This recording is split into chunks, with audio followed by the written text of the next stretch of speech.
Hey there, welcome to Twists and Tales. Today, I've got three fascinating stories that will keep you hooked. So sit back, relax, and don't forget to subscribe and hit the like button. Let's dive in. The city that disappears every 100 years. In the heart of a vast, uncharted desert lies a mystery older than time itself.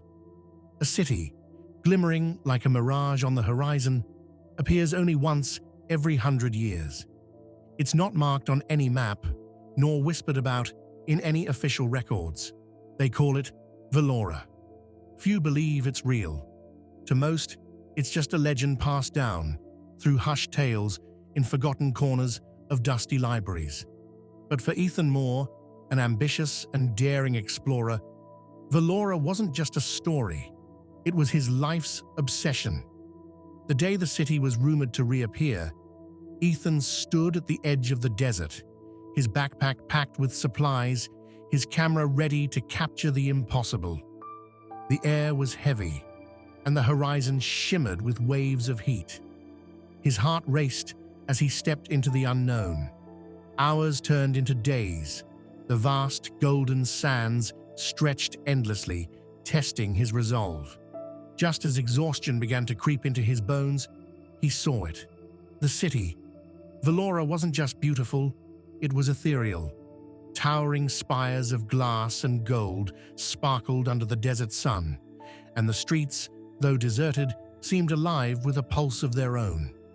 The silence was deafening, yet it carried an almost musical hum.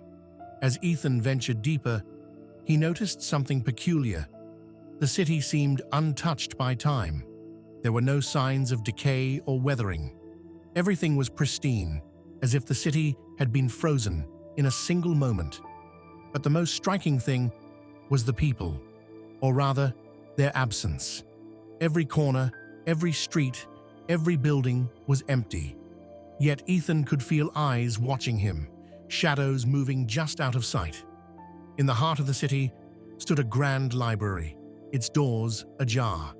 Inside, rows of ancient books lined the shelves, each one radiating a faint glow. One book, lying open on a pedestal, caught his attention.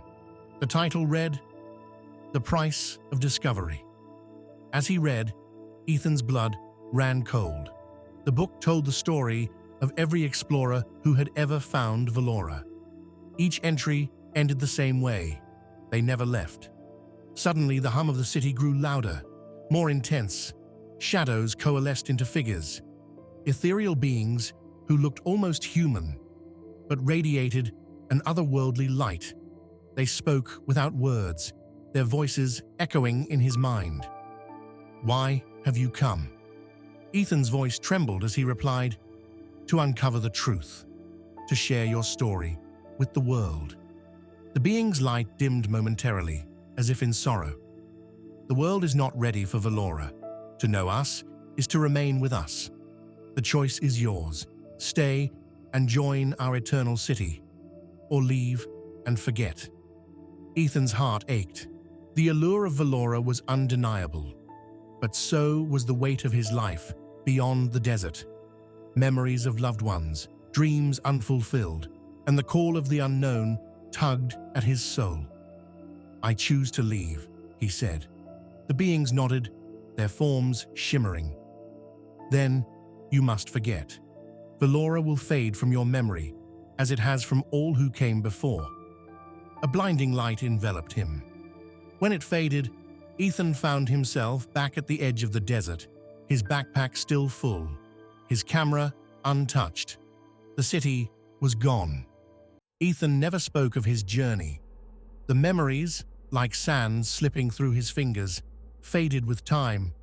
But every now and then, on quiet nights, he would sketch towers of glass and gold, unable to recall why they felt so familiar.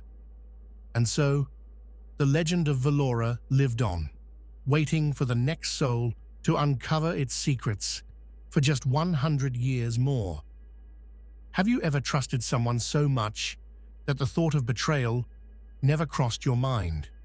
That's how I felt about my girlfriend Sarah and my best friend Mike. But one day, everything changed. It started with a text message. Sarah left her phone on the table while she showered. I wasn't the type to snoop, but something felt off. Her behavior had been strange, always on her phone, distant, and making excuses to stay out late. When her phone buzzed, I glanced at the screen. The message was from Mike. "Last night was amazing. Can't wait to see you again." My heart sank. I didn't want to believe it, but the evidence was there. Confronting them was hard. Sarah denied it at first, but when I showed her the message, she broke down. Mike couldn't look me in the eye. They both admitted to the affair.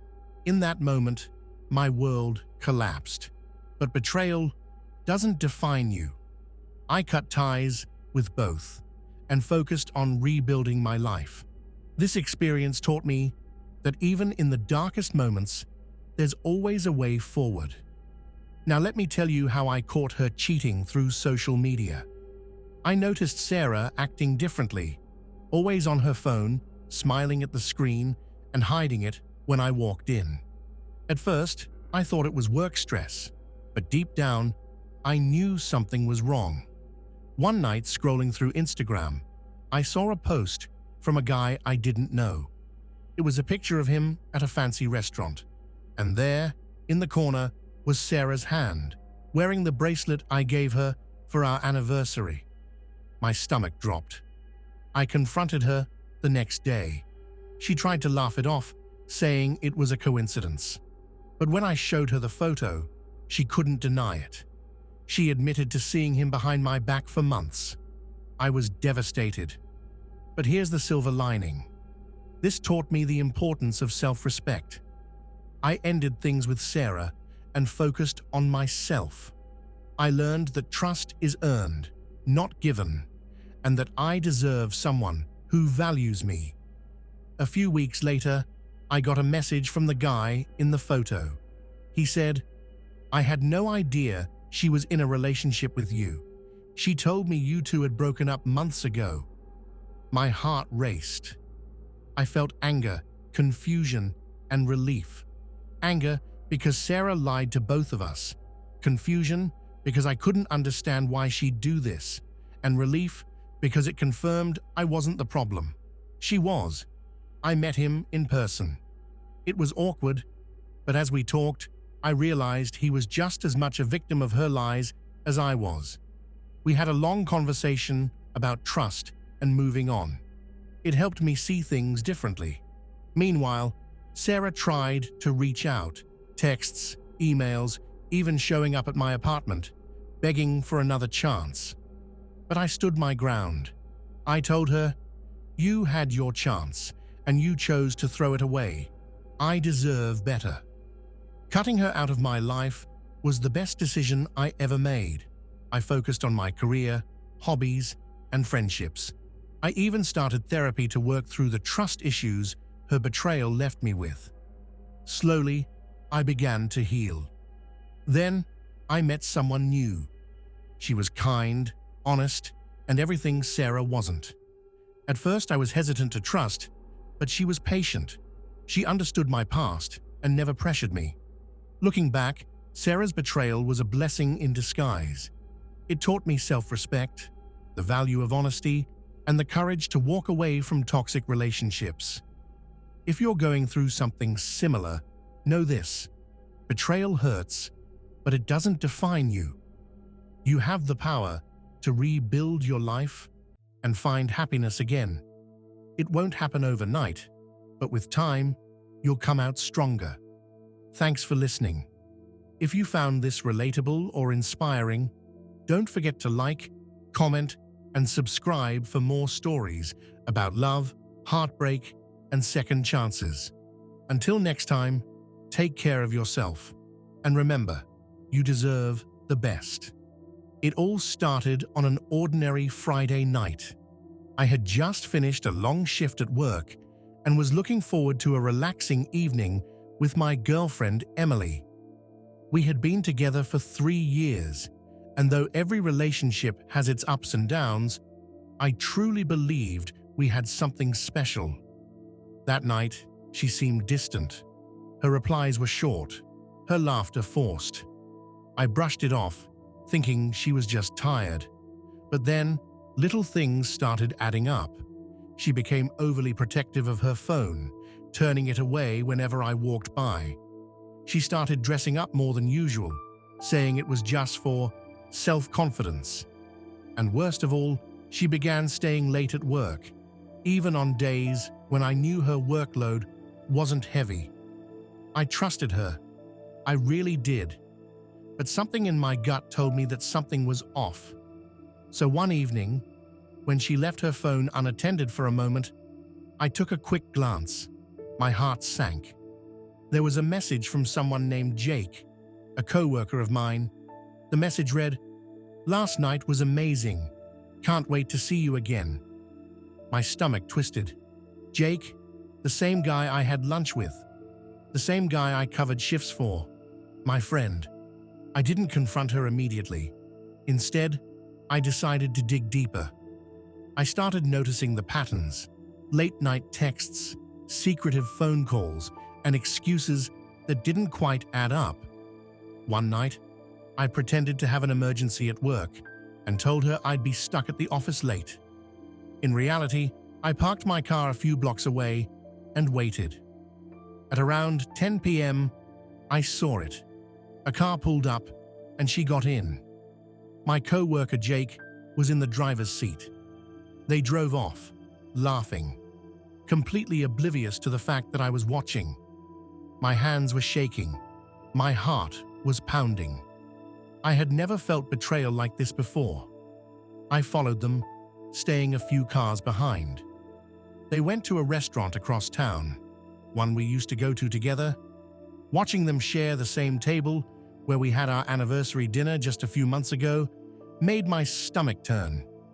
I took out my phone and snapped a picture. My proof. I wanted to barge in right then and there, but I knew it wasn't the right moment. Instead, I waited until she got home. The confrontation was brutal. I showed her the picture. She froze. For a moment, I thought she might lie, but instead, she just sat down and sighed. "I didn't want you to find out like this," she said, "but I haven't been happy for a long time." Her words stung more than anything. So, that's how it was? Instead of talking to me, instead of working things out, she chose to run to someone else. I packed my things that night and left. She tried calling, texting, saying she was sorry. But sorry doesn't erase betrayal. Jake, he tried reaching out too, but there was nothing left to say. It took me months to recover. The pain, the anger, the self-doubt, it consumed me. But looking back now, I realize something. Sometimes, the people we trust the most are the ones who hurt us the deepest. And when someone shows you who they truly are, believe them the first time.